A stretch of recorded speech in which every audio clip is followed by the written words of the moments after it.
नमस्कार मित्रांनो, लई आवडतेस तू मला या मालिकेच्या आजच्या भागात आपण बघणार आहोत.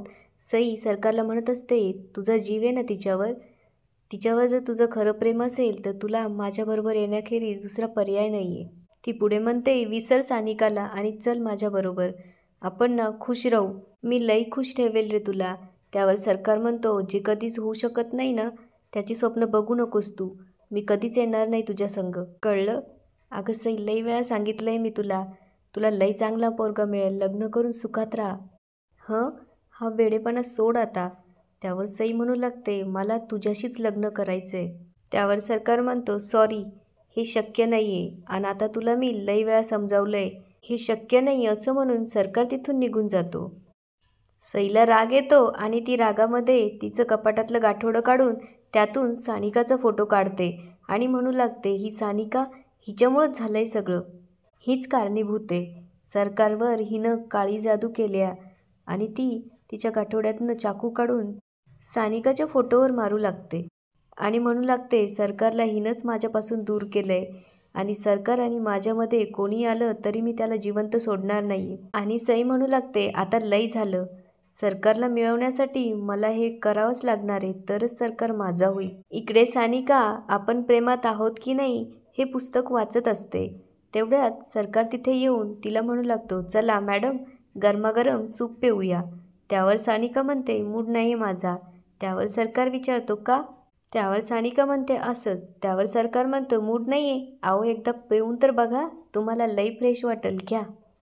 त्यावर सानिका काहीच बोलत नाही. सरकार विचारू लागतो, काही झालंय का? त्रास होतोय का काही? त्यावर सानिका म्हणते, व्हय, पण इथं भाजल्याचं नाही. आणि ती तिच्याजवळचं पुस्तक दाखवून म्हणू लागते, ह्या पुस्तकात असं लिहिलंय, आपल्यावर जो खरं प्रेम करतो ना त्याला लगेच कळतं आपल्या मनात काय येते. आणि मला तर छान आईस्क्रीम खावंसं वाटतंय आणि तू काय घेऊन आलास? हे सूप. त्यावर सरकार हसू लागतो आणि सानिकासमोर आईस्क्रीमचं बाऊल पकडतो.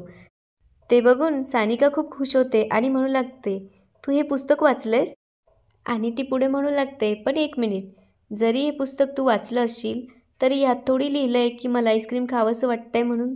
सांग ना, तुला कसं समजलं?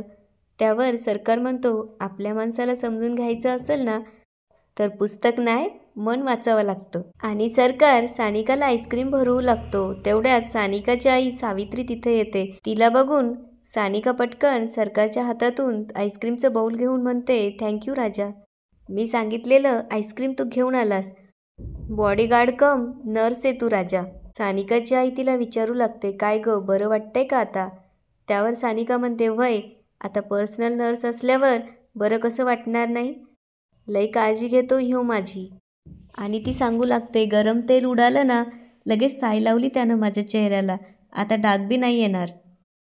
त्यावर सानिकाची आई सरकारला म्हणू लागते, थँक्यू राजा, सानिकाची काळजी घेतल्याबद्दल. त्यावर सरकार म्हणतो, आओ आई, थँक्यू काय, माझं काम आहे ते. त्यावर सावित्री म्हणू लागते, अरे नुसतं काम आहे म्हणून कोणी इतकं करत नाही, नशीब थोडक्यात निभावलं. पुढे ती सानिकाला म्हणू लागते, अन काय गं, मी नसताना कशाला गेलीस किचनमध्ये? काळजी घ्यायची सानू.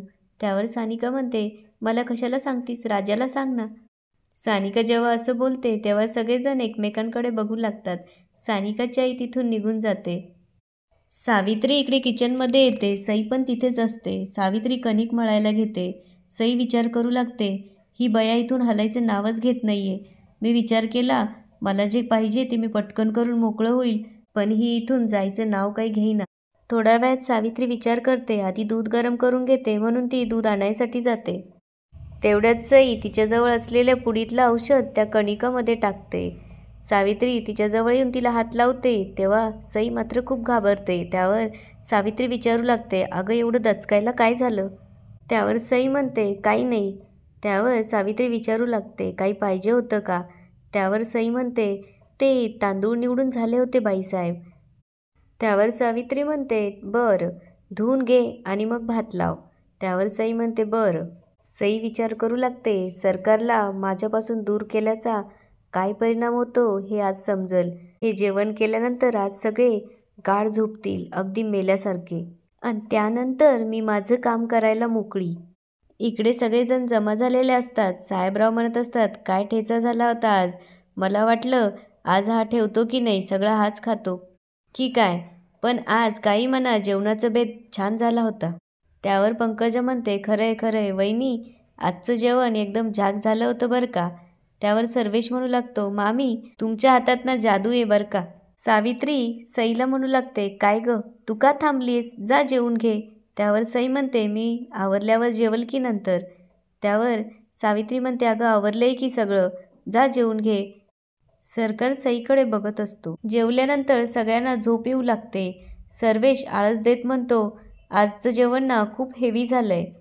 त्यावर साहेबराव हसून म्हणू लागतात, ते बघा पंकजा पण आळस देतीये. आणि ते म्हणू लागतात, जेवण झाल्यानंतर आळस येणं म्हणजे मन आणि तन दोन्ही तृप्त झाल्याचं लक्षण आहे.